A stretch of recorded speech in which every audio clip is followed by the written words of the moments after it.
ये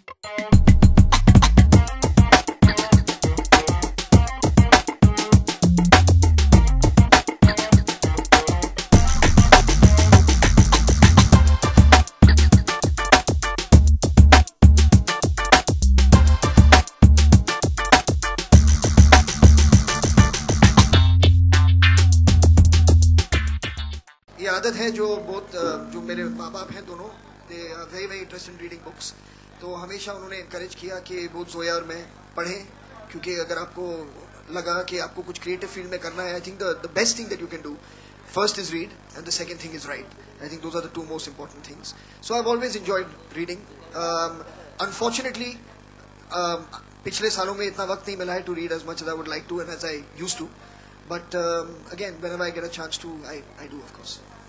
ये ख्याल तो बहुत पहले, मतलब 5 साल पहले आया था, क्योंकि मेरे साथ, मतलब जैसे मैं बता रहा था अपने इंट्रोडक्शन में, 2-3 नियर डेथ एक्सपीरियंसेस हो गए थे, और वो मेरे ख्याल में तो मेरे दिमाग में थोड़े एग्जैजरेट हो गए थे। ऐसा कुछ हुआ नहीं था पर जैसे हम हर आदमी के पास क्या होता है कि अगर हमें छोटी सी चोट मिले, हम बोल देते हैं कि फ्रैक्चर हो गया है। तो उस लिहाज से कई ऐसे एक्सपीरियंस हो गए थे, और इनकी वजह से मैं सोचने लगा कि मरने के बाद क्या होता है वगैरह वगैरह। तो 5 साल से मैं इस किताब के बारे में सोच रहा था, और आखिर में वो निकल गई। तो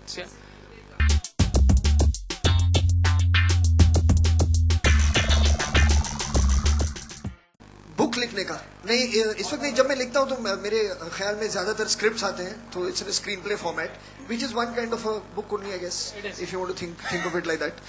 सो we write screenplays which are also stories, but they're kind of different from writing a book like this. Farhan will write a book July next year. I can't answer it for you. Farhan will write a book July next year.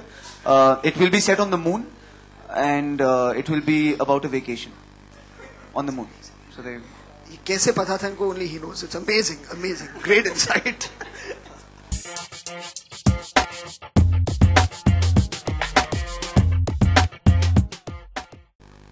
अगर आपने मेरे कोई भी shows देखे तो उनमें कुछ हंसी मजाक नहीं होता है काफी सीरियस नहीं वही मतलब मेरा मेन इंटेंशन वही था कि मैं एक ऐसी किताब लिखूं जो लोग ये ना सोच पाए कि बस ऐसे ही किसी कमेडियन ने मतलब निकाल के एक किताब लिख ली हुई है।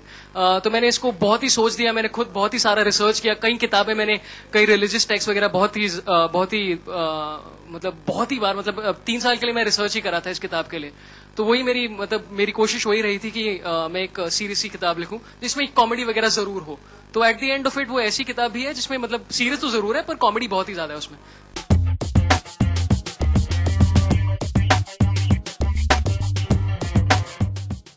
It's in pre-production now. We're going to start shooting in March. So yeah, we're getting there one day at a time. I'm shooting for Aptak Chappan Part 2. So that's going on right now. I'm fighting zombies, so I'm doing a film called Go Goa Gone with Raj and DK. It's a zombie comedy. So, yeah.